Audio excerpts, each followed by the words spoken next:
as well. So we just want to say a brief welcome. And Farhan, are we going to wait just a few more minutes to see if we allow others to Uh, join? no, Andrea, I think we can start. I usually wait till I have, over 30 people as critical mass, and then we start. I think we can do that. Thank you. Hey everyone, welcome to this month's session of the Healthy Markets Community of Practice. Thank you so much for joining us as always and for making time as we had announced previously. Today's session was supposed to be uh, sort of a continuation of the Madagascar session because there were some presentations, unfortunately, that we weren't able to do then. But then the rest of the session today was supposed to be focusing on, private sector family planning initiatives with pharmacies and drug shops. And there's a reason for that, which we will address a little bit further. However, we realized that the Madagascar presentation also was focusing on drug shops. So basically, today our whole session will focus on pharmacy and drug shops initiatives. And I think that is quite timely because for those of us who are pharmacists like me, we know that Monday this week was World Pharmacist Day. So happy World Pharmacist Day to other pharmacists in the group. And so I think it is a very timely sort of alignment for us to be having this discussion. I won't take credit that we had thought about it that way when we were planning this session, but things just tend to work out. And so yeah, I think I will now invite Andrea to open us up and talk to us a little about a few things. Welcome, Andrea. All right. Thank you, Farhan, and great to see everyone today. Um, I really just have a couple of quick comments to make, and that is, as Farhan said, with the focus on pharmacies and drug shops, clearly that's very appropriate from many levels. First of all, we know that 1 out of 3 women in the countries that we're focusing get their family planning services from or products from the private sector. And then more specifically, I think that the Shops Plus data showed that across 36 countries, 41% of women were getting their method from pharmacies or drug shops. So there is no doubt as to why pharmacies and drug shops are important. And overall, we will continue, generally speaking, our focus on countries, with each month being a different country, but periodically we will have these special topics like this. And definitely today is one of those days. And I know that our UNFPA co-sponsor Ben Light is on the call as well. So glad to have you here, Ben. And Ben, please let us know if you'd like to say anything at this point. We'll invite your comments, but I also want to at this point invite my USAID colleague Nasir to speak for a few minutes about the pharmacy and drug shop technical working group that we are really pleased to be formally integrating into this healthy markets community of practice. Just to say, this is something that we put in the works a couple of months ago, and it's really part of continuing to recognize the importance of this sector, but also knowing that people are extremely busy. There's a lot of working groups and sessions to attend, and we also want to be cognizant of that. So we're going to be working to put sufficient attention and appropriate amounts of attention on pharmacies and drug shops. Um, and with that, I just will pass the microphone over to Nasir, who is one of the USAID very involved people in that group. So Nasir, over to you.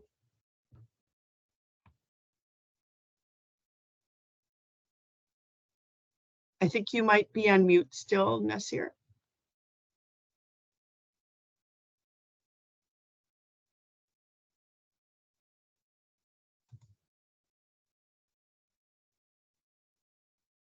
Let's see, I'm not hearing you. I don't know if others are. We aren't either, Andrea. Maybe there's something. with the connection. Try now. Can you hear me now? We got you. Great. Over to you, Okay. Nasir. Okay. Thank you. Thank you so much. Thank you, Andrea. Unlike Farhana, I am not a pharmacist, but I have been involved in pharmacy and drug shows since the career of my life at USAID and different organizations. So anyway, good morning and good afternoon, ladies and gentlemen. I believe many of us attending this health market COP are members of the pharmacies and drug shops COP, which has been merged with the current COP. The Healthy Market COP has much wider scope, including pharmacies and drug shops. As you know, pharmacies and drug shops play a key role in the health systems of any country, and it is particularly true for the family planning program, as nearly 50% of the family planning users get their supplies from pharmacies and drug shops. Primarily, we consider drug shops and pharmacies are the sources of supply, which is important and true, but they have great potentials to expand their services and which we have not been fully utilized. The quality of care is an issue for the drug shops and pharmacies. I believe this COP will explore untapped potentials of the drug shops and pharmacies. As many of you know, with the initiative of the WHO, IBP, and led by the FHI 360, the pharmacies drug shops was established in 2017 and did some remarkable work, including publishing research works and organizing pharmacies and drug shops regional workshop in Abuja, Nigeria in 2019. Almost 70 participants attended from the 4 neighboring countries, including Ministry of Health representatives, academicians, and NGOs. After the workshop, they prepared the report with recommendations. This COP can review that recommendations for their further guidance and may consider another regional learning workshop to review and the path for the future. As you are aware, these pharmacies and drug shops, HIP also, HIP, HIP, pharmacies and drug shops, HIPs also updated recently. I will not take your more time. In conclusion, I hope this COP will focus more on how the pharmacies and drug shops can play a role in the national health system in the future. Thank you so much. Thank you, Nasir. That is so well said. Really sets the stage extremely well. And part of what we will be interested in discussing and hearing from the group is how to best continue prioritizing this important sector. So Farhan, over to you. Okay, thank you so much, Andrea and Nasir. Definitely a topic very close to my heart, so I look forward to engaging quite a bit today. However, we now move on to our presentations. Just a few reminders before we do that. The session is being recorded. Please keep yourself muted unless you're speaking, but feel free to use the chat to, share your thoughts, questions, etc. as the presentations are ongoing, and we will, either address them through the presentation or towards the end during our discussion session. So moving on to our first presentation, can I please invite Velo from PSI? Thank you so much. Hi everyone. I'm Dr. Felu. I'm for Momentum Private Healthcare Delivery Project. It's a pleasure for me to present strengthening FFP child health quality of care among drug shop providers in Madagascar. In Madagascar, pharmacies are sparse in rural and remote areas, and drug shops are a primary source of pharmaceutical products. Regulatory oversight is variable, and drug shops cannot currently provide child health or FP services. The USAID Madagascar Impact Project is working with MOH to develop an accredited drug shop program named ADOS to expand the service of offering this card can provide and to improve the quality assurance of services. Next, please. With MPHD has developed a global curriculum for integrated child health and FP services with USAID's population reproductive health and MNCH teams that will be disseminated publicly for country adaptation. Child health content covers malaria, diarrhea, pneumonia, malnutrition, vaccine screening, recommendation for home care. And FP content covers provision of short-acting methods, cyclobit, lactational amenorrhea methods, referrals for long-acting methods, and PSI's counseling for choice approach. Curriculum also includes cross-cutting content on person-centered care, interpersonal communication, human reproduction, gender, and youth approaches tailored to the realities of drug shop environments.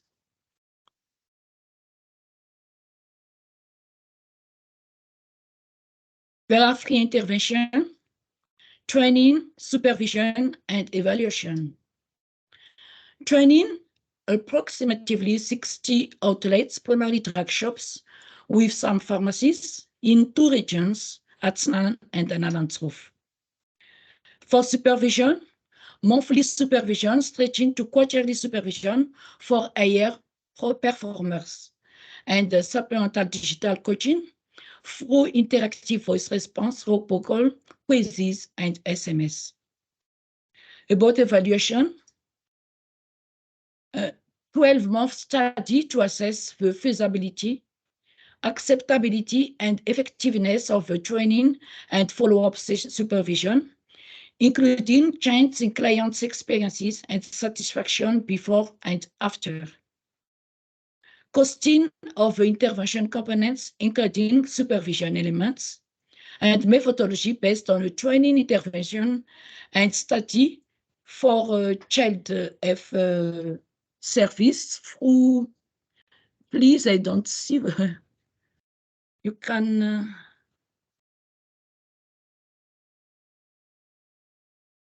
Elizabeth, maybe donc, we can come off on a of... training, supervision, intervention, and study through child health services, through PPMV, conducted by the USAID Maternal and Child Survival Program called EQIPS. So the anticipated timeline during this fiscal year 23, quarter 3, presentation of activity to MOH and adaptation of curriculum to country context. And this last quarter, baseline data collection and training of trainers. Now we are provided trainings and which is conducted in waves with delays due to national elections, and in parallel, intensive certification and supervision. In fiscal year 24, quarter 2, midline data collection, followed by regular supervision with intermittent digital reinforcement via SMS or integrated voice response phone calls. And after, at the end of fiscal year 44, endline data collection, followed by the data analysis and synthesis. So at the beginning of fiscal year 25, it's a revision of global curriculum and publication online. That concludes my presentation. Thanks for your attention. Thank you so much, Dr. Velo, for that, very timely, concise, but informative presentation. I'm always happy to see this work in Madagascar because I believe Madagascar is working very closely with Tanzania, especially in development of the accredited drug dispensing outlet program. And I remember, back in the Shops Plus days, there was a delegation that had come all the way from Madagascar, and I was a part of some of those discussions. So it's always good to see that that work is going forward. I'm also quite interested in seeing that the curriculum is, covering a lot of different things, and, hopefully we can discuss a little bit later in the discussions. But thank you so much for that. Next up, we have Dr. Uchenna.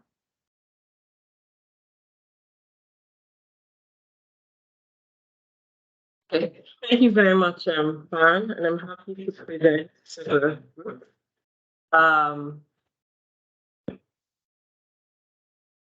I work with the ePharma for FP project within SFH Nigeria, which is a novel project that's working on enhancing a hybrid e-pharmacy platform for the provision of family planning services.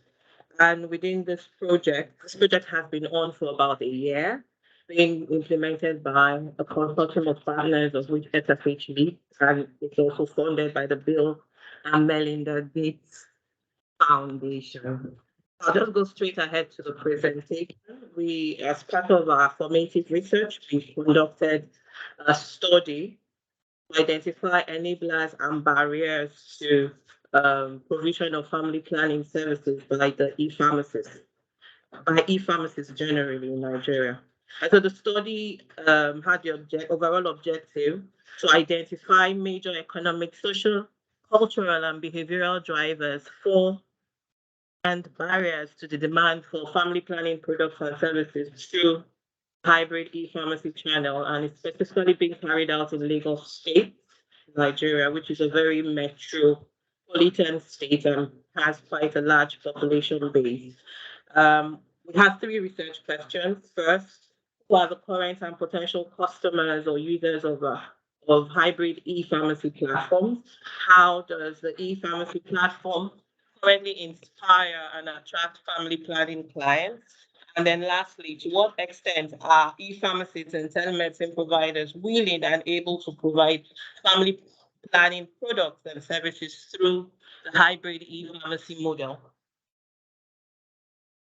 For this, we adopted in-depth interviews with about 30 e-pharmacists and telemedicine providers to gain insights on family planning service usage by the users, current users, and then non-users of e-pharmacy platforms.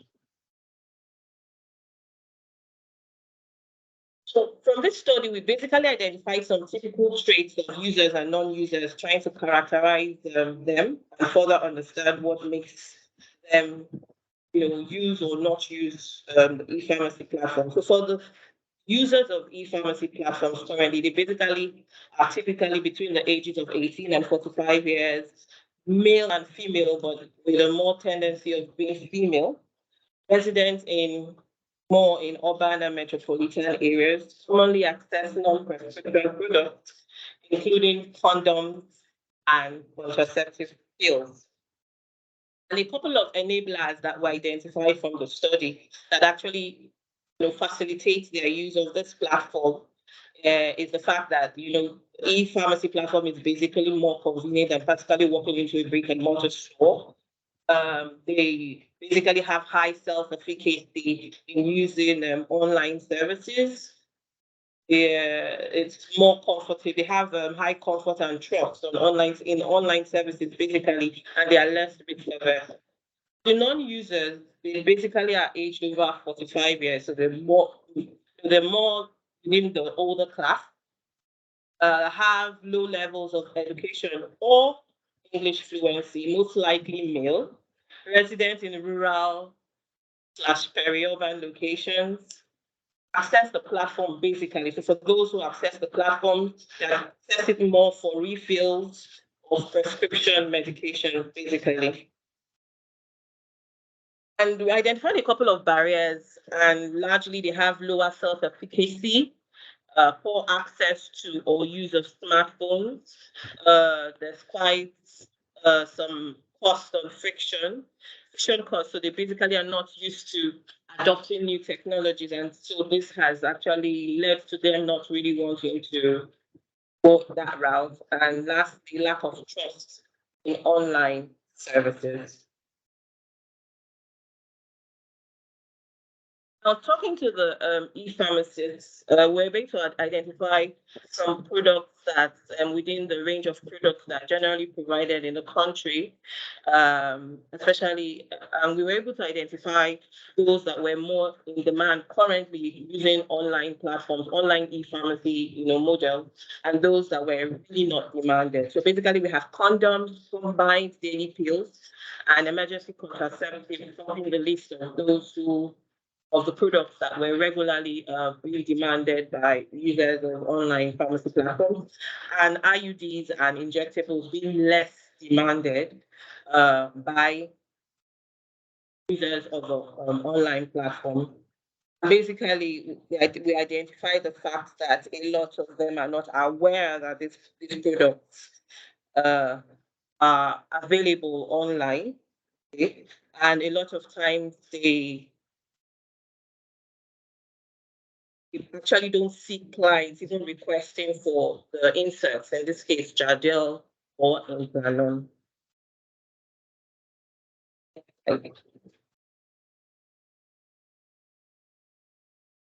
We identified a couple of drivers for the uptake of condoms and pills by the users of the online platforms currently. Generally, the high uptake of FP products such as condoms and emergency contraceptives was due to the following reasons: low level of stigmatization. So they feel more comfortable when they can actually pick up this product online. Okay. All right, rather than, especially for the younger ones, rather than going in store. Okay.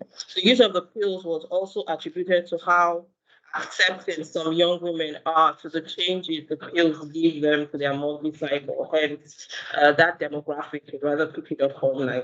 Lack of awareness of alternatives. So they're really not aware that there are other alternatives out there that are better and more and safer than social norms and influence from their peers. Basically, most of, especially within the demographics that dominate, the demographic dominating those who use online services indicates quite a lot of peer influence, and usually peer influence tends to more towards the ECs and the condoms rather than the more of the long-term methods like your inserts and your pills and injectables. Basically, these products are equally cheaper than what we would want to say our implanons and our inserts will cost. And so this cheaper aspect makes them take it up more. And then lastly, the convenience of the emergency contraceptive use. Okay, rather than having to take something monthly every day of the month, I would rather take it when I need it after sex act, and so that makes them take a lot of ECPs rather than taking up the oral contraceptive pills, monthly pills.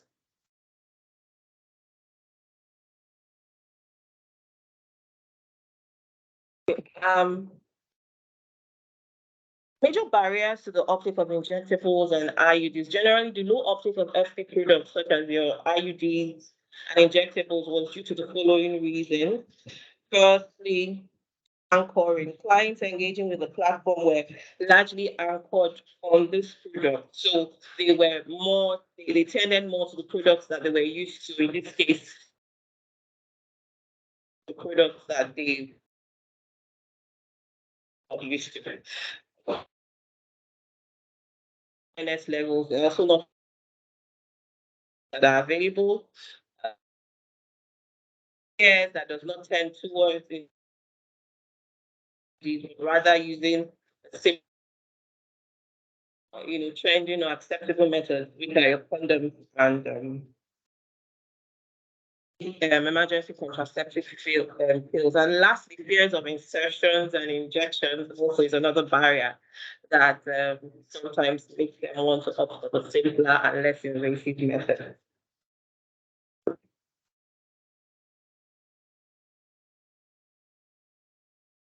And also, we were able to also identify a couple of barriers the e-pharmacists have to engaging with their clients online, and we split this basically across this 5 levels. So, firstly, for you to speak to your clients online, you're basically highly reliant on verbal the conversations and text communication, and you actually are not seeing the client physically because you're actually carrying this out online. And this makes it a bit challenging to gauge reactions of the clients because you're basically relying on what they tell you, and there's nothing on non-verbal communication. There's very limited non-verbal communication. It also there's a limit to what you can get basically. And a lot of times the contact details clients put online are incorrect, and this also provides some issues as well when you're trying to reach out with the clients. But I know that's one barrier that can be sorted out, with the way the e-pharmacy platform is designed. There's a lot of network issues that impede the ability to effectively communicate with the clients. A couple of times, especially for platforms that have high traffic, you can see as much as 40 clients in a day. There's long waiting time for clients, and this can actually affect the way the clients see the platform, as well as ability to expand beyond what they currently have right now. And then also, lastly, low stock levels. And a couple of times they have to reach out for, they have to reach out to other neighboring or associated pharmacies around to try to get particular products that are required. This is actually going beyond family planning in this case, and this a lot of time tends to be challenging. Next slide.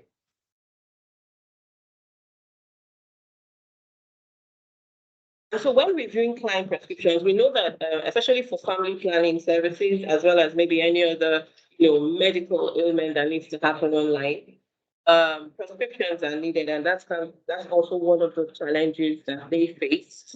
A lot of times we have a lot of descriptions of invalid prescriptions, intentionally removing prescription dates so that they can keep using the same prescription over and over again, and there's really nothing the pharmacist can do. And very importantly, a lot of prescriptions don't come with the physician's details or any of the healthcare providers' contact details for verification. And very importantly, within the country, we don't even have a health provider database that we could use to verify validity of prescriptions. Let's even assume there's actually a provider's name actually within that prescription. And since it's online, you cannot collect a prescription. So even if the person gives you stands of the prescription to you that is valid, you can't pick it up. So the person can still use it another day. And number of times patients also want to use that prescription. The prescription probably might have a product or a medication for 6 months, and the patient is unable to pick it up all at once. I would want to break the purchase into 2 or 3 bits. Okay, that makes her or him want to use that prescription multiple times, and so that's really a challenge because this is online, and then you really cannot regulate how it works.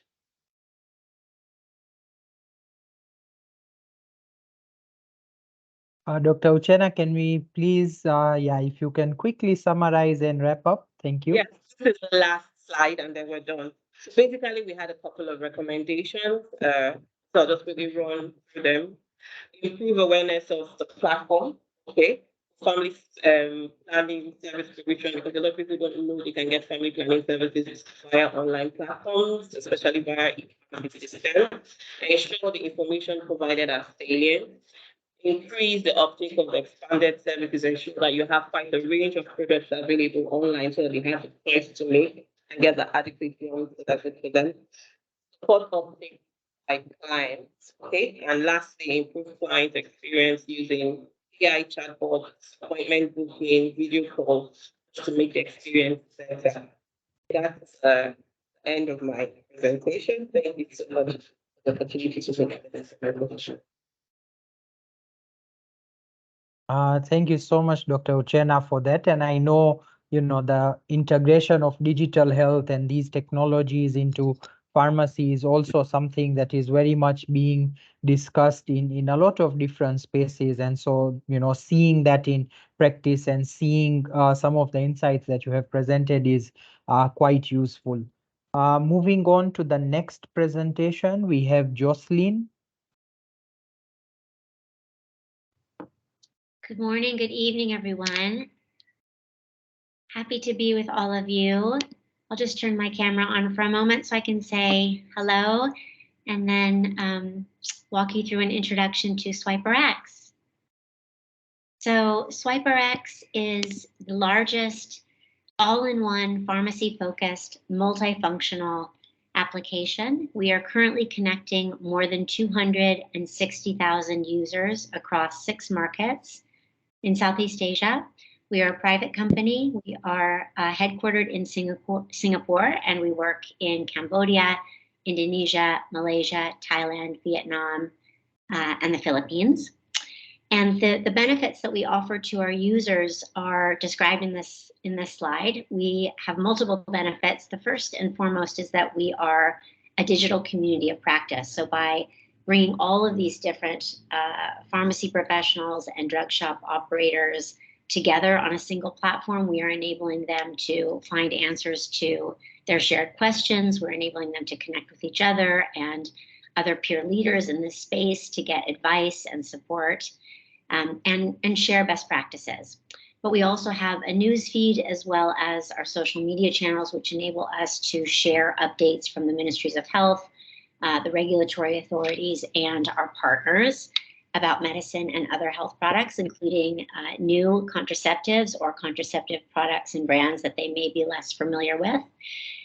They can also access continuing professional development units, CBD units, through accredited training courses that we offer online, but also a number of other quality improvement tools and depending on the market and our negotiations with the pharmacy and drug shop associations, other results. So for example, in Cambodia, we've negotiated with the Pharmacy Council to provide CBD units for pharmacies who successfully screen and refer using our technology clients who need help for family planning care that's not available at the pharmacy, but also screening referral for clients with TB symptoms, with STI symptoms, etc.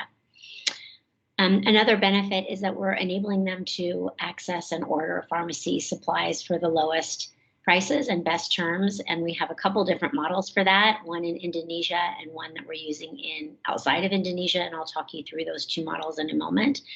And then lastly, we enable them to access a number of practical tools related to pharmacy operations and practices. All of these benefits are available free of charge through the convenience of a mobile device. We are accessible to both Android and iOS users. And really the problem that we're solving at SwipeRx is one that I think all of us as pharmacy champions, recognizing that pharmacies are primary care providers, are grappling with, right? Which is how to engage the pharmacy channel with speed and scale that's needed to improve options and comprehensive care for all, including comprehensive and high quality family planning and broader reproductive health services. Next slide. I'll walk you through our business model, which involves partnering with both pharmacy commercial sector actors, manufacturers and their distributors, but also a wide range of global health partners to engage with our users.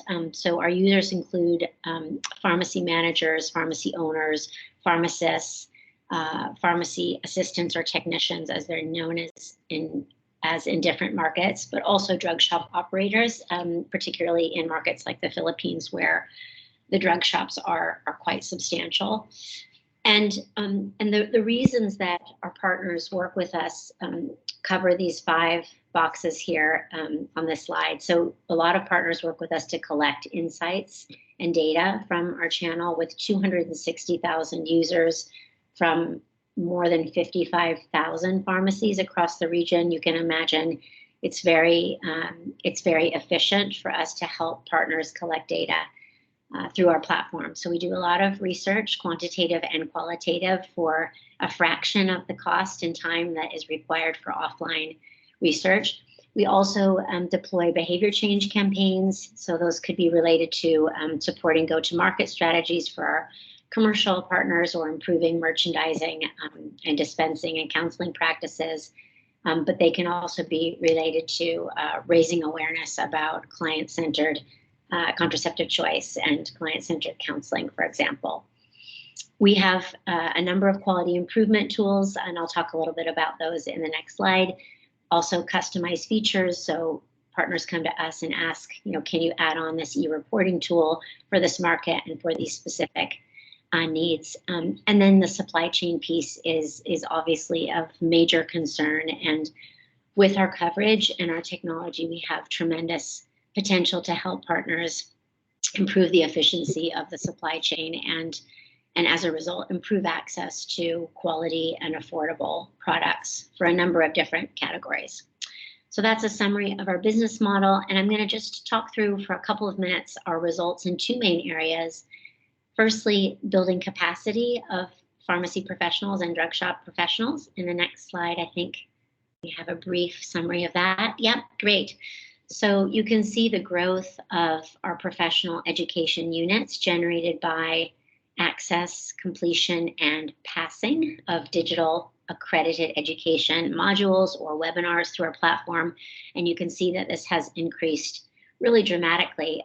We're a fairly new company. We launched in 2017, and you can see the growth has been really dramatic. So last year, we generated more than 66,000 education units. Those are not it's not directly equal to 66,000 pharmacy and drug shop professionals, because some of our users are super users and they complete multiple modules, but it's a very high number and very substantial capacity building coverage nonetheless. And you can see that we're developing and deploying accredited quality improvement modules and webinars in collaboration with both global health partners and also our industry partners.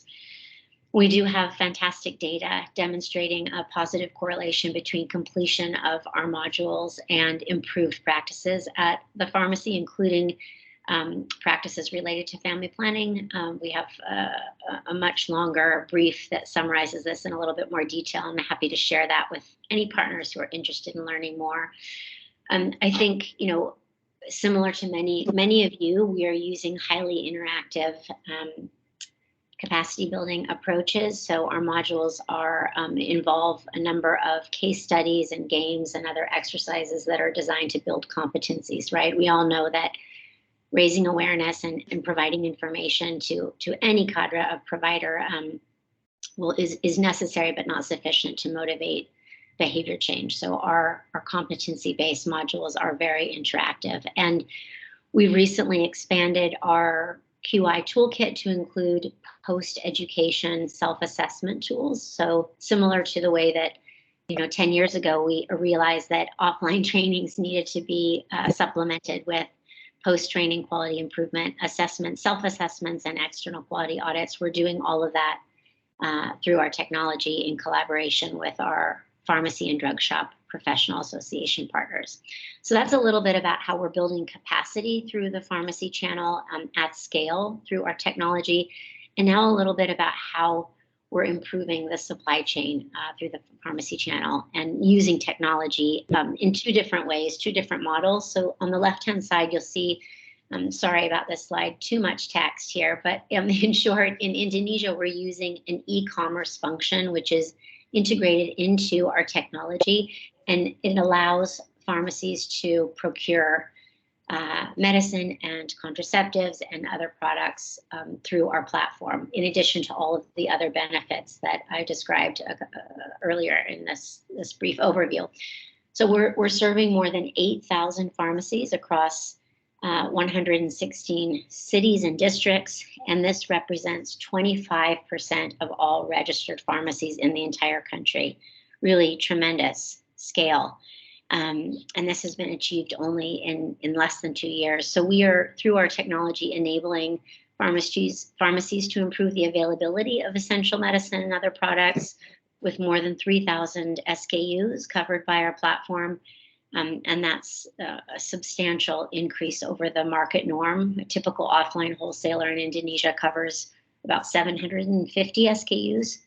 So we're offering a much broader range of products. And our stock out rate is very, very low, 1.85% compared to the market norm for wholesalers, offline wholesalers, which is about 21%. And most exciting for us is that we know that the discounts that we're able to negotiate on behalf of pooled procurement needs through our platform are generating substantial discounts for our users, and those discounts are being passed on to their clients. So on average last year, for example, the products that were sold through our platform were sold for 9% lower than list price, and we know that 62% of our users report that they're passing those discounts on to their clients. So really strong results at scale in both the availability and affordability parameters in Indonesia.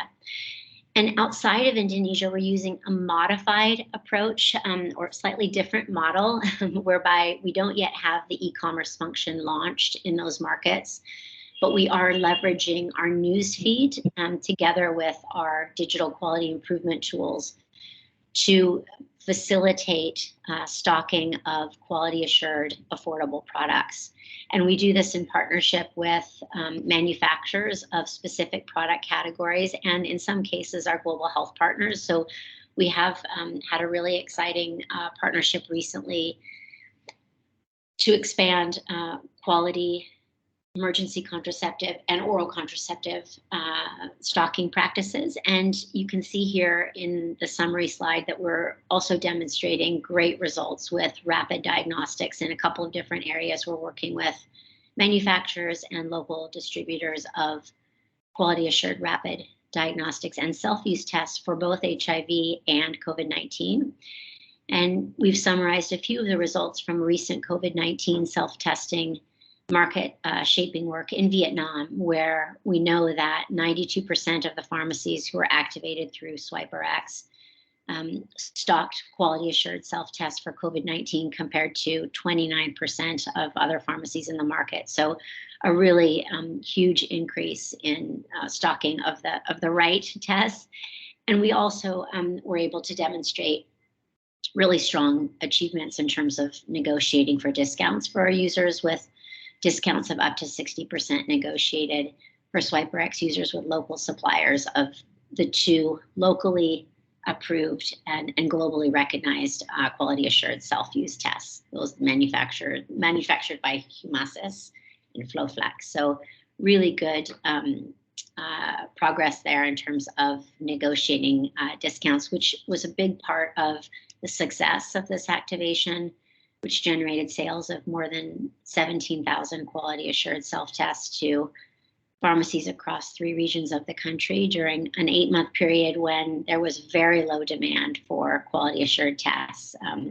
And so, being able to negotiate lower prices and being able to raise awareness about the benefits of a nasal test, which is both locally registered but also globally recognized as a quality assured self-use product, made a huge difference in terms of improving access. So that's a brief summary of our business model and some of our results to date, and really happy to be a part of this Pharmacy Champion, Pharmacy Focus session today, and looking forward to learning more from all of you during the remainder of the presentations. Thank you so much. Thank you so much, Jocelyn. Again, another interesting sort of digital health coming together with the pharmacy sector initiative. I see there's a lot of questions in the chat for you. Feel free to answer them either in the chat or we can discuss them later. Moving on to the next presentation, Laura from inSupply. Thank you, Farhan. And it's very interesting to hear so much going on in the pharmacy space. Our introductory one was about how the pharmacy is becoming a center of primary healthcare. So more and more people are getting there. And it's no different here in Kenya. I work with inSupply Health, an affiliate of John Snow Inc., JSI, and I'll take us through our market test project. Next slide is a quick introduction into inSupply Health, who we are and how we are organized in our domain area: supply chain, market development, monitoring, learning, and capacity building. So these are the 4 areas we work around and we have our expertise. Next slide, please. We'll introduce the Marketers project, which is aimed to strengthen pharmacy provision of contraceptives in Kenya. Now, the next slide shows the goal that we have for market test. We are testing the viability and scalability of the pharmacy business model. And some of the outcomes that we have, even as we focus on DMPAC for self-injection, because a self-care basket, will women then, will we see an increase in women accessing quality family planning from pharmacies? Are we able to document these value propositions so that pharmacies actually want to offer quality family planning in their premises? And can we expand the network of pharmacies who are implementing this business model? So it's a scale of fees. These are some of the partners we are working with, started with the HCD phase and really working with our pharmacy professional association, pharmaceutical professional associations. Next slide, please. Now, this is the problem that we saw at the beginning of the project, and we're looking back and saying it's been 3 years, getting to 3 years of this, and it's more of, because it's an implementation research, we've noticed that some of these have changed.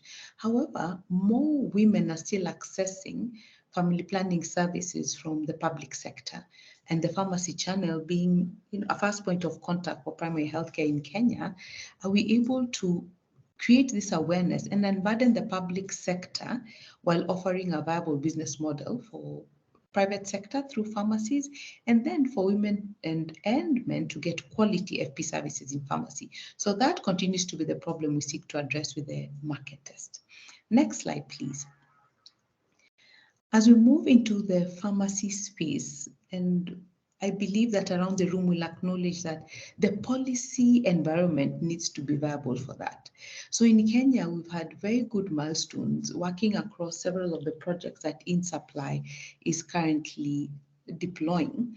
We did family planning guidelines. Those came through in 2018, now allowing pharmacists and pharmaceutical technologists, and I'll probably pause here to give the different. Pharmacists have a degree in pharmacy, or pharmaceutical technologists have a diploma in pharmacy, and both are allowed to work in pharmacy, dispense. They're both healthcare providers. This speaks to the task sharing that has come through, where traditionally family planning offered in a hospital setup and maybe with nurses, doctors, and that kind of healthcare professionals. So pharmacists and pharmaceutical technologists are allowed to do this now. Then a training curriculum was developed. So with the training curriculum, it means then the aspect of quality family planning with practicums on how to offer each is done. With the angle of total market approach, the pharmacy reporting portal has been developed, where the Ministry of Health is able to see all that is offered in private and public sector, and more pharmacies are reporting into this.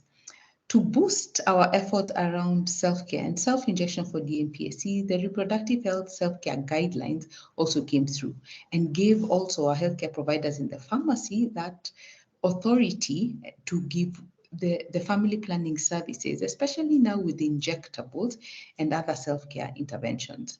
Then public-private supply of contraceptives, this is happening now. As long as we're reporting into the portal as pharmacies, we're able to access products. So there's quite a bit of linkage that is happening here between public and private, and referrals, so that really there's continuity of care, and there's also a place where pharmacies can go back to when they need another practicum. Next slide, please. Within as I said earlier, this is the Marketers Project pathway. Today, we're in the solution testing phase. What have we seen across the 27 pharmacies we have across 9 counties in Kenya? Business models and solutions that we're implementing based on the HCD work that happened in phase 1. As we move into the scaling phase, we'll have a stage gating. So some of the results that we will see are going to influence that. What can we continue to do better as we move? Now, we are looking around outcomes around acceptability, appropriateness. Is it feasible? What are the costs? And then on a client perspective, What's the efficiency, safety? How client-centered is what is being offered? And in the next few slides, we're going to see what our pharmacies and the clients are responding to this, some of the data that we've seen in our emerging results. Next slide, please.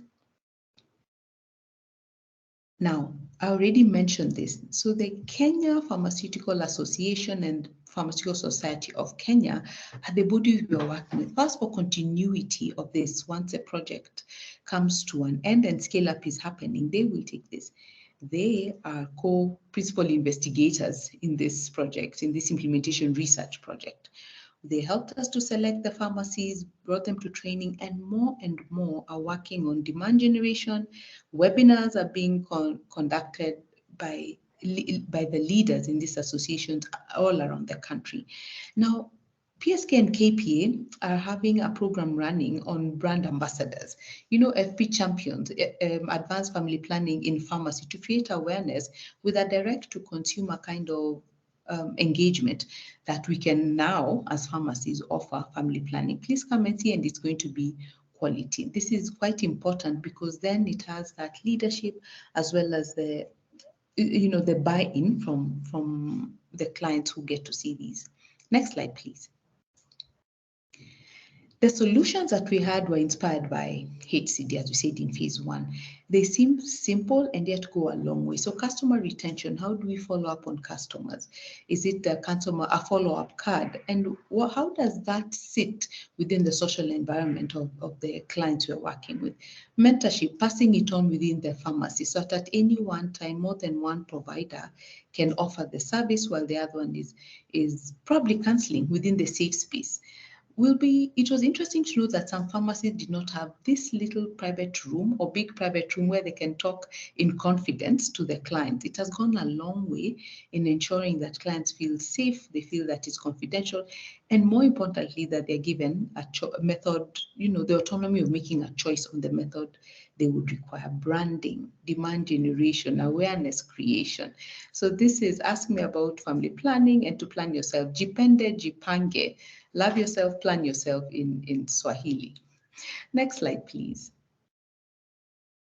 Now, on the solutions that we've implemented, we'll see here why the figure on the left is a good one is because then the number of clients that we are seeing going to pharmacy and the number of pharmacies who are recording that they have new and repeat clients is quite good.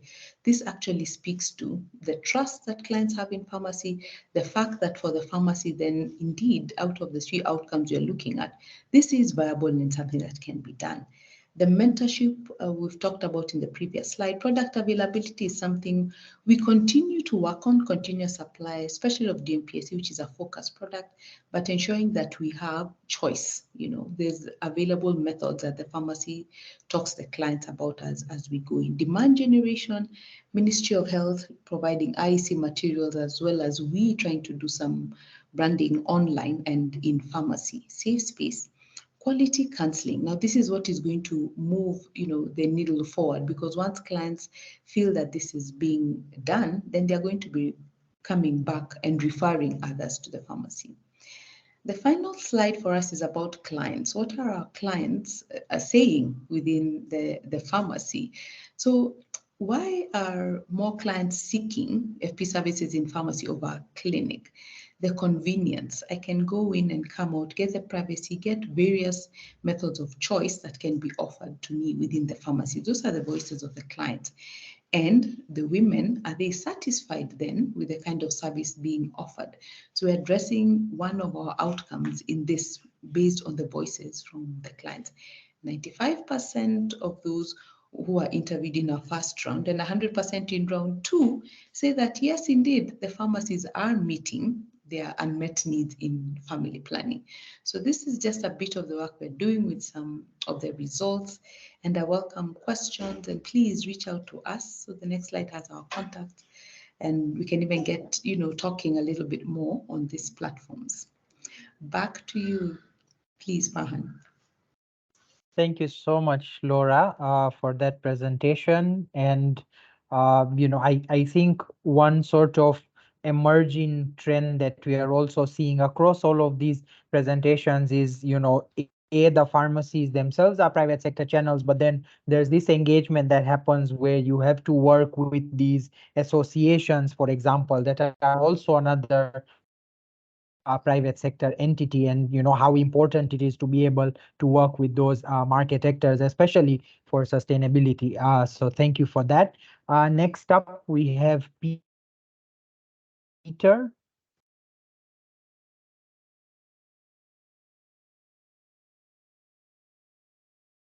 I think it's Rashid who's doing the presentation, so I'll pass over to Rashid. Okay, no worries. Rashid? Yeah, no problem. Thank you, Farhan. Quite a fascinating work. Really interesting to look at. So many engagements. Happening on the pharmacy side of it. What we do essentially is basically work on the supply chain. I myself being the founder for Originy Solution, which we are basically presenting. It's an IQVIA company. I am a qualified pharmacist, but focus more on the technology enablement for the pharmacies.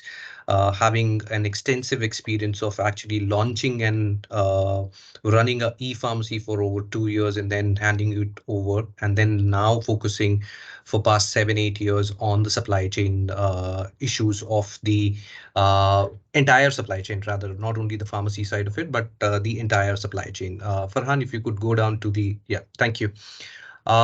Overall, when we look at the entire pharma supply chain, we basically break it down essentially into 3 important nodes. You have the pharma manufacturers, then you have the distributors, and then finally the pharmacy and the drugstores. Now, we've been working with the private sector, we've been working with the government sector, also the public sector. There are a lot of work which we are doing in recently launched or basically in final discussions is in Kenya. There's a lot of work which we are doing with Jordan Pharmacy Association and then extensively in India. Essentially, what we focus on is enabling the entire transaction which is happening between these different nodes. So we kind of connect the entire supply chain, right, starting from the pharmacies up to the level of the manufacturers. Now, this could include bigger principles or a local homegrown principles as well. In terms of the network which we have created already is roughly around 30,000 plus pharmacies which are using this particular platform. Our focus has been largely in terms of streamlining the manual processes which are involved in pharmacies, especially in lower and middle income group countries, giving them access to a larger product set. And while we do this, we do not get involved in the inventory management by ourselves. We basically end up connecting the existing net of distributors or the suppliers which are there, and then integrate them and facilitate the entire transaction. So in terms of pharmacies, we have 30,000+ pharmacies. Number of distributors, we have close to 450+ distributors who are using this particular platform.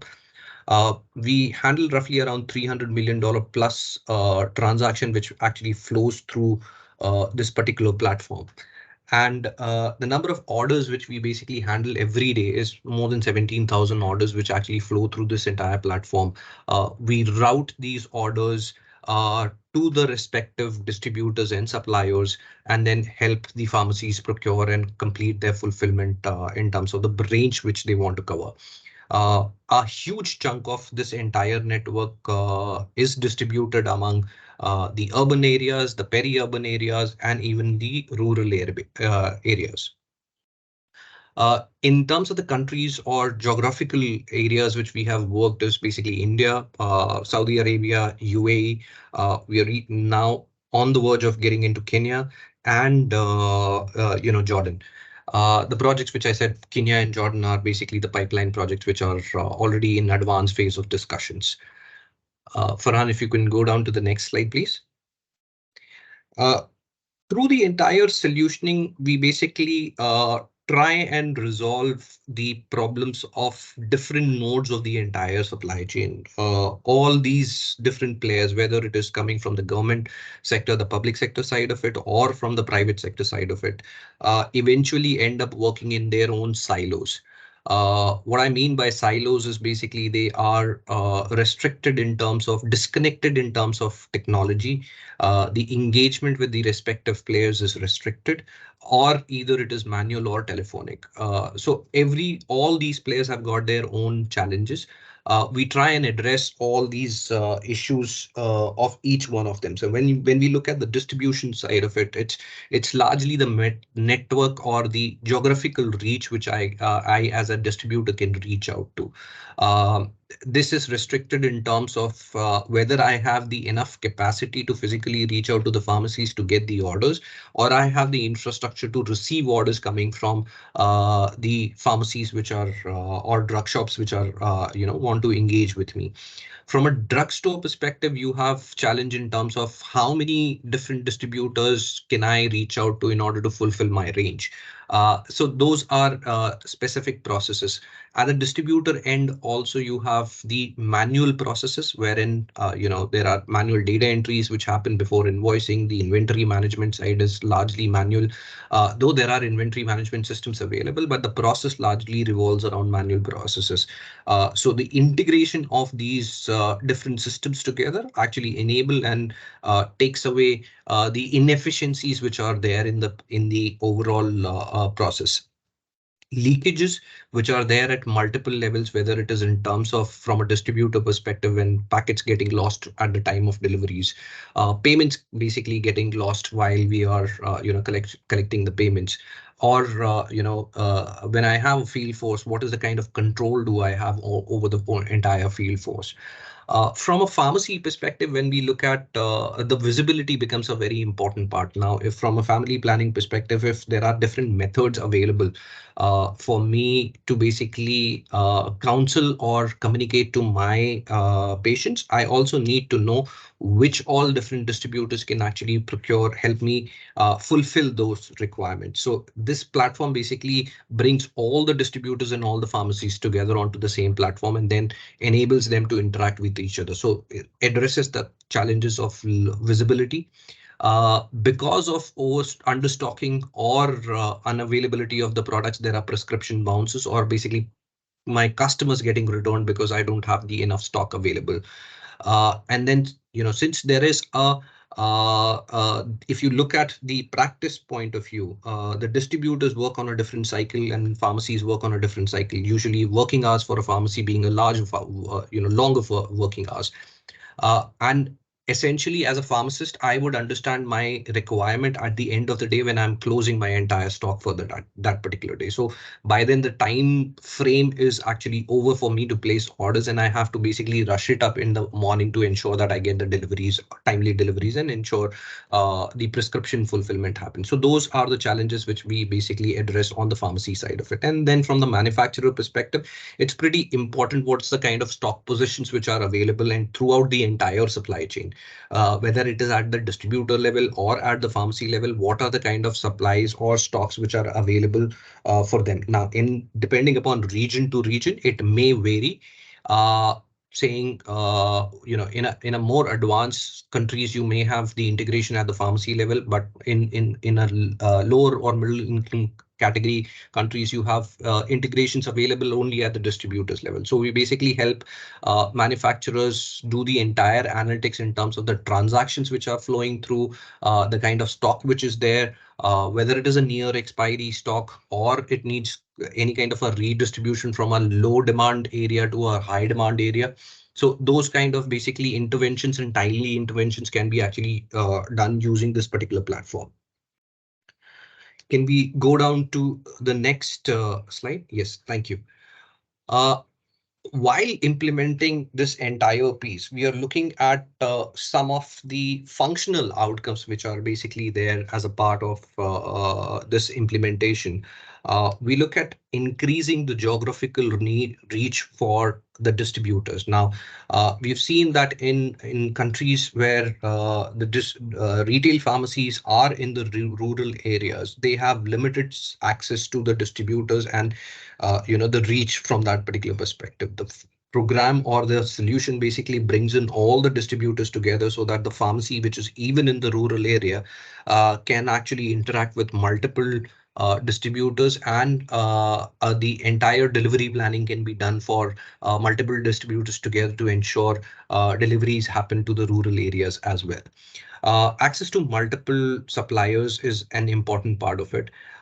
In terms of pricing, we have seen a variable pricing coming from, especially for the products which are difficult to procure. The platform actually provides the complete visibility on the pricing to all the pharmacies so that they know where they can procure, at what pricing they can procure, and what's the current inventory positions which are there. So possibility of fulfillment becomes higher when the platform is basically integrated. In terms of, because this is a commercial transaction between the pharmacies and the distributors, there is a need to have a transparency in terms of, ledgers and outstandings which are there for a particular distributor and the pharmacy. So we provide a complete access in terms of, what are the invoices which are pending, how many of them are paid. In case if I need to make payments, there are digital payment gateways which can be introduced. In terms of reducing, stockouts, we basically give them alternatives. So if you're looking out for a particular product and it's not available with one of the distributors, we do go back and recommend that the same product is available with another distributor and you can actually procure it from there. So that helps in terms of visibility as well as in terms of, the procurement side of it. And while all this is implemented, whether it is for the distributors or the manufacturers or the pharmacies, it basically drives out the entire inefficiencies which are there in the entire supply chain and eventually result in terms of cost saving, whether it is in terms of reducing the manual labor, increasing the geographical access, providing access to multiple products, or giving you a comparative procurement pricing from different suppliers. So that way helps in terms of reducing and cost saving abilities. In terms of adoption, I think that's one of the most important and critical pieces to any program which is basically implemented, is how can it be adopted and what will be the rate of adoption which we can look at at the target audience level. So I think one of the important factors when it comes down to implementing a tech solution is the UI and how easy it is to basically for the end user to ensure that there is minimal training involvement while deploying the solution. So the solution has a very simple and easy to use UI, thereby adoption and training intervention required is very minimal.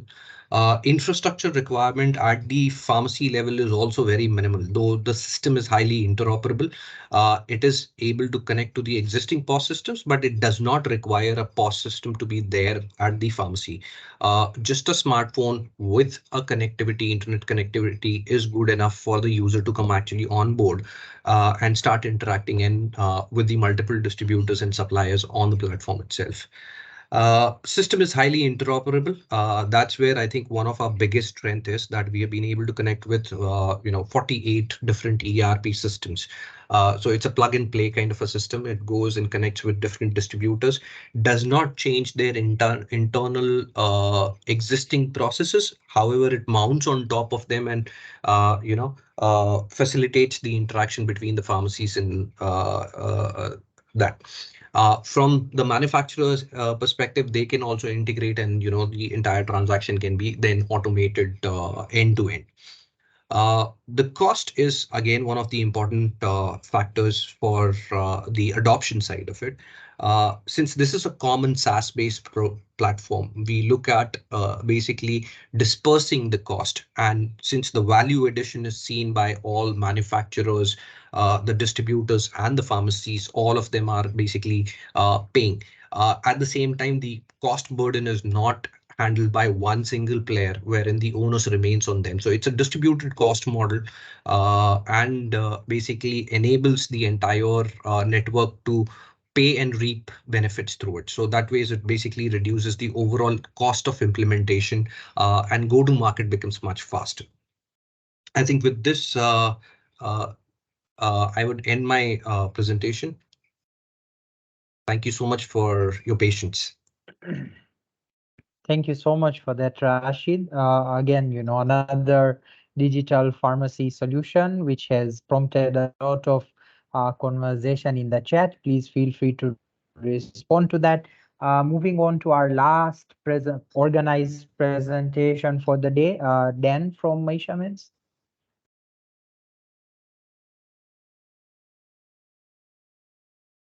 Thank you so much, Farhan.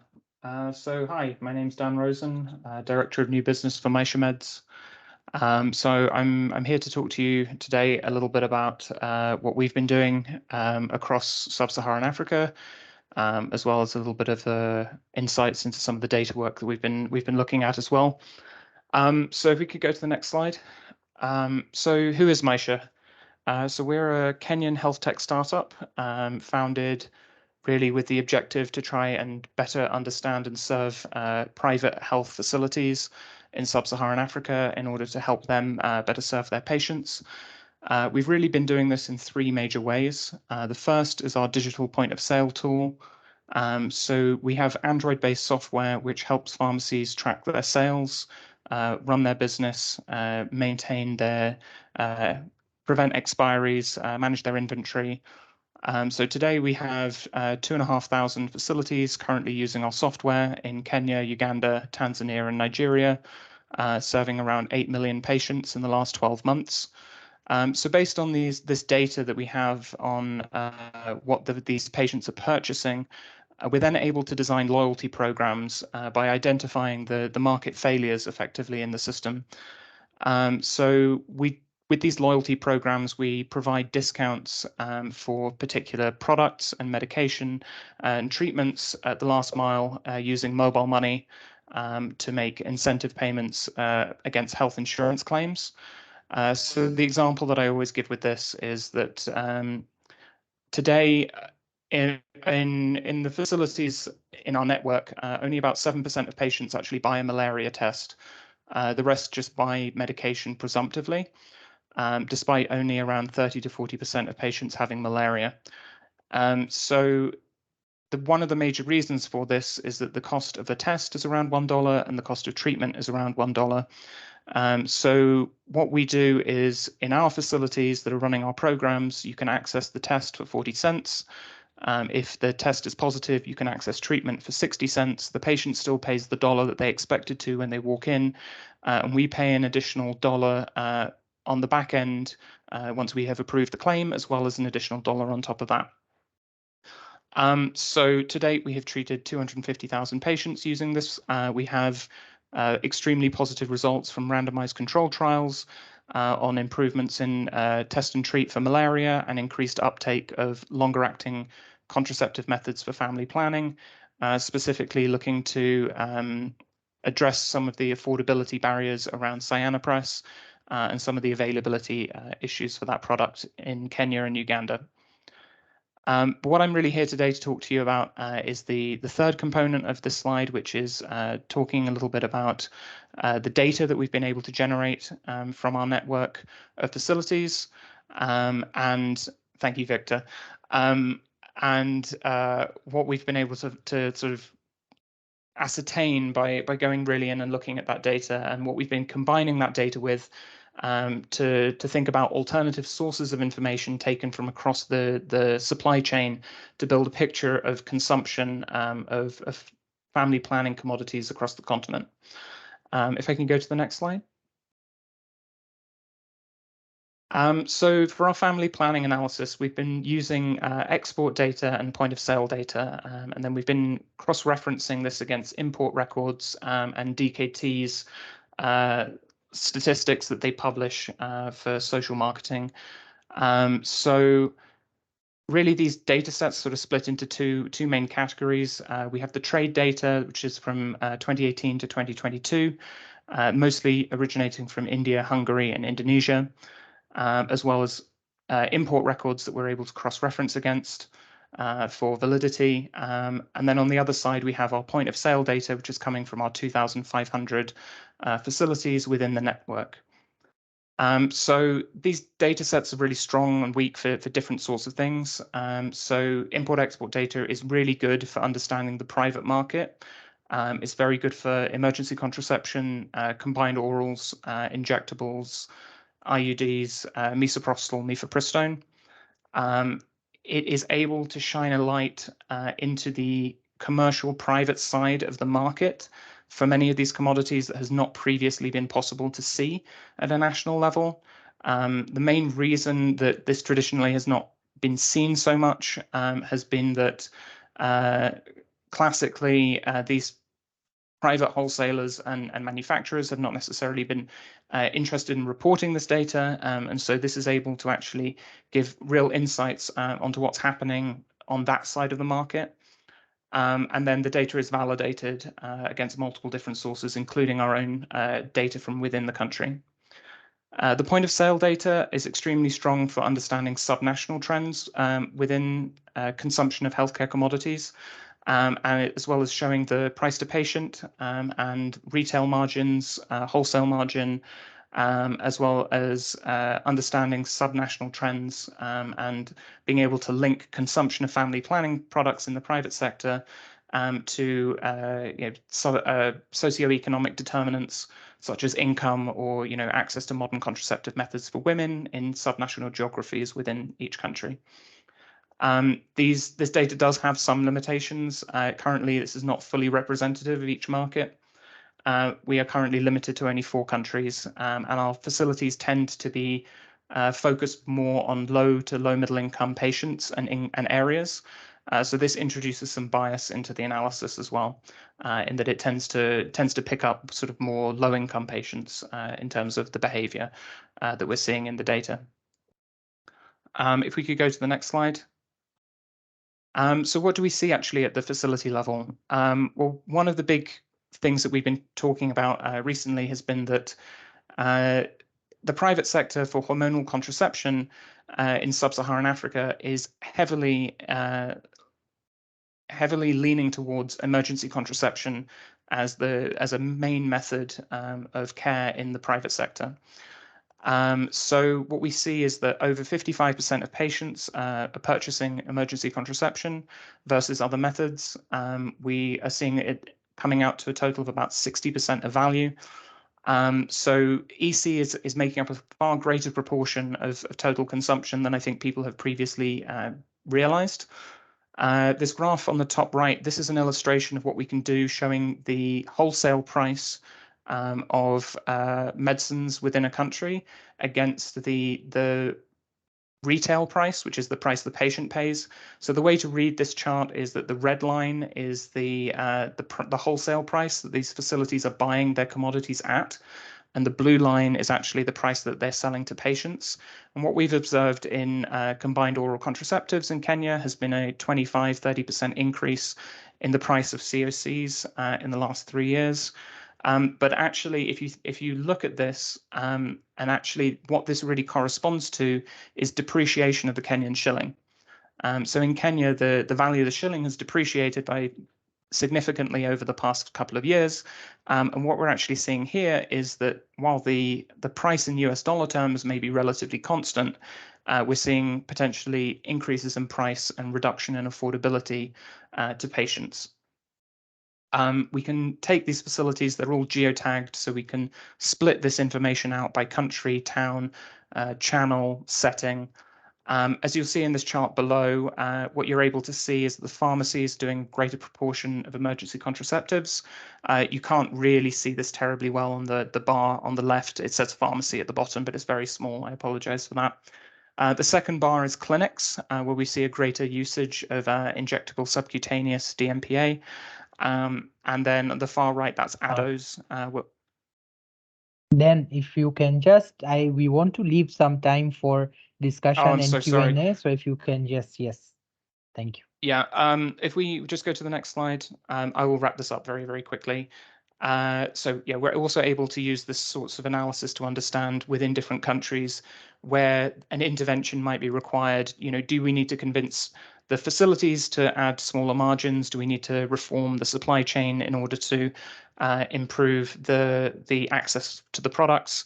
I did have some import-export data on Mozambique, but in the interests of Q&A, I'm going to hand it back over to you, Farhan.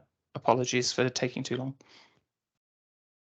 Oh, sorry, no, and no just to worries. add with Yes. sorry, just to add with the previous presenter coming to Kenya soon, I think it would be great to have a conversation because we are very interested in providing additional services to the 900 private pharmacies in our network in Kenya. So please do reach out.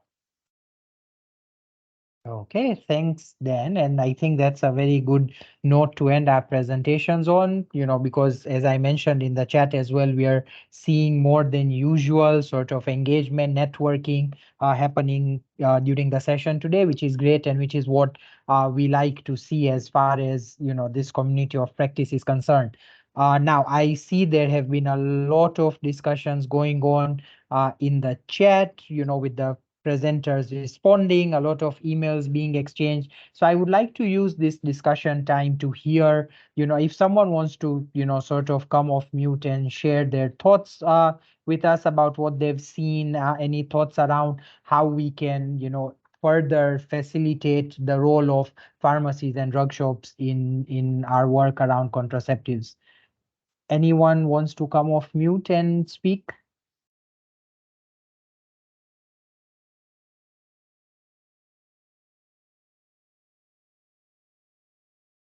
Well, I can, so some thoughts that I had in my head, right? And maybe if I share those, and again, by no means can we discuss all of this today, but just things for us to think about is, there's a big role as far as, as much as we identify that pharmacies and drug shops can play a big role, and, a lot of people in this group are already advocates, but I think, what we see, especially when it comes to country implementation, is that there's a lot of countries that perhaps maybe do not allow pharmacies and drug shops to unleash their full potential. And so as far as the rules and regulations are concerned around markets, how do we, or what is being done to further the role? There were questions around quality of care that was brought up. So how can we improve the quality of the products and services provided at the pharmacy level? Supportive supervision, which is, plays a big role in terms of doing that in many countries, I think is also a challenge when you're talking about pharmacies, because the focus tends to be a lot on public sector facilities. Soumya, I see your hand up. Glad what I said jogged something in you. So please go ahead. Thank you. So actually, my question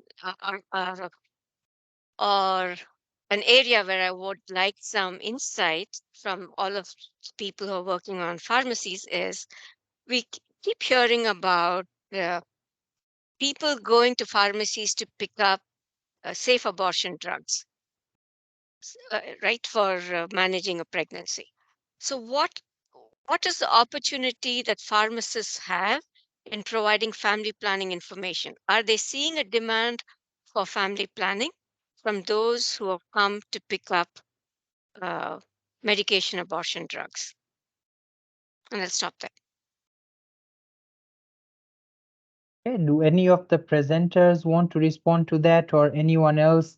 Emeka, I see your hand up, but I don't know whether you're responding to Soumya or you have a question of your own. No, mine is just a contribution. Just to say that from our own experience on the Integrate E projects in SFH, one other thing that we found is that the argument of expanding care through community pharmacies actually becomes compelling when you start with some proof of concept, and then you're able to demonstrate what pharmacies can do, and then move the step further for using those evidences to be able to influence policies. So I think just like a word to all of us to see how that in different countries we can also, work at not just ending at proof of concept, but moving a step further to make a shift in the policy, because that's what becomes sustainable even after the project ends. Thank you, Emeka, for that. Does anyone of the presenters want to respond to Soumya's question?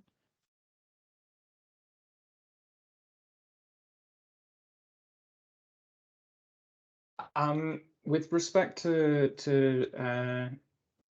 mifepristone, misoprostol, We do see it in the facilities. We see more misoprostol as the monotherapy, mostly for postpartum hemorrhage. I think we had 260 packs last month. So it's there. It's not huge. I would say. I think what would be really interesting would be to try and look at where those sales are happening and the number of facilities that are actually carrying these products, because I suspect that actually it's not available on the shelves of many of these private facilities, and we could actually do some deep dives into that.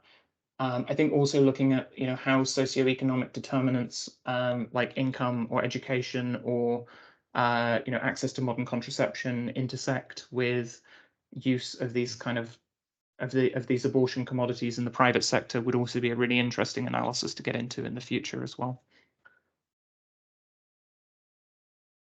Okay, thank you for that, Dan. Anyone else with any thoughts? Yes, thank you very much, Farhan.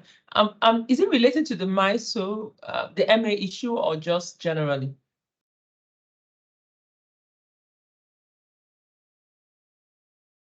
Hello? Dr. Jennifer, Can you I hear me? believe that was a question for Dan. No, I was asking what you asked for further comments. And so I was asking, is it Yes. related to the MA or is it related generally to the Oh, presentations? yes, generally to the presentation. Okay. I mean, Okay, I yes. actually put it in the chat box. I just felt that it's important that we highlight the continuous need to engage regulators when it comes to pharmacy and drug shops, because if we don't, then we're likely to miss out on a great opportunity for sustainability and scale. Definitely agreed with you, Dr. Jennifer. And I mean, I guess the other side of the conversation is also that, and this is something that we've experienced in Tanzania as well, where, you almost need to educate the public sector and the regulators that, if you are having a training package for a public health facility, you can't have the same training package for a pharmacy, right? Because you have to understand that these are private sector outlets. And so removing a pharmacist or a pharmacy technologist or a technician for, let's say, a 2-week training is impacting the business at the pharmacy. And so that is where, we need to think and, work with the regulators to come up with some, creative sort of solutions on how we can train pharmacies, how we can engage them, etc. So I definitely agree with you. I see that we have only 1 minute left. Andrea, I'd like to give that 1 minute to you to share any thoughts that you have, any announcements, and close us off. But thank you so much, guys. Today, I think we were a very vibrant group. Agreed. Thank you, Farhan, and a huge thanks to all of our presenters. There is such diversity, going back to Dr. Vilo speaking about the training, right, and quality and accreditation in Madagascar, and then this range over to digital solutions for the pharmacists versus digital outreach for users, and then the data, as Dan from Maisha Meds was talking about, in terms of facilitating market development. So this is very much along the lines of what we're hoping for. So next up is Kenya, which will be late October. And on that point also, we want to introduce a colleague who has stepped into this, who is Judy Maboya, with FHM Engage in Nairobi, and Judy is with R4D. Hi, Judy. Thank you for coming on screen. Judy is a very talented and experienced family planning person and technical advisor. And Judy is going to be working with us directly on this community of practice, and most specifically for the upcoming session at the end of October on Kenya. So obviously, we had a lot of good discussion today about Kenya, but please reach out to Elizabeth, Judy, myself, and Farhan for your thoughts about potential speakers for Kenya. And the last plug I will make is just on our continued orientation towards including more and more commercially oriented colleagues in in this community of practice. I think we're making good headway that way, and we're getting good prompts from people. So it was amazing today to also have this blend of commercially oriented models as well as funded programs that are trying to stimulate market development. So keep it coming. Farhan, thanks to you as always, and all the great speakers. And Judy, thanks for being on screen, and we look forward to hearing a lot more from you next month. With that, a good day to everyone, and let us know your thoughts. Take care. Thanks, everyone. Bye.